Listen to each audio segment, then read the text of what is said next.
অনেক প্রতীক্ষার পর আবার আমাদের জীবনে এসেছে পবিত্র মাহে রমজান। রমজানের প্রথম 10 দিন হল রহমতের দিন। এই দিনগুলোতে আল্লাহর রহমত আকাশ থেকে ঝরে পড়ে বান্দার উপর। একটি ছোট পরিবার সেহরির সময় জেগে উঠেছে।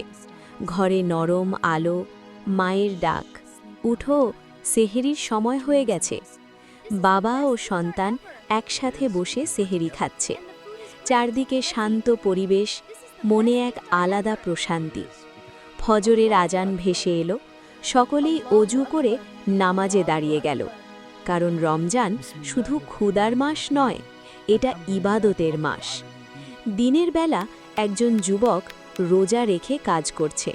তৃষ্ণা লাগছে, তবুও সে ধৈর্য ধরছে, কারণ সে জানে আল্লাহ সব দেখছেন। একজন মা 2 হাত তুলে দোয়া করছেন, হে আল্লাহ, এই রমজানে আমাদের ওপর রহমত বর্ষণ করুন। একটি শিশু কুরআন তিলাওয়াত শিখছে। তার ছোট কণ্ঠে কুরআনের শব্দে ঘর ভরে যাচ্ছে নূরে। মসজিদে মুসল্লিদের ভিড় বেড়ে গেছে। সকলেই চেষ্টা করছে নামাজ ঠিক করতে, গুনাহ থেকে দূরে থাকতে।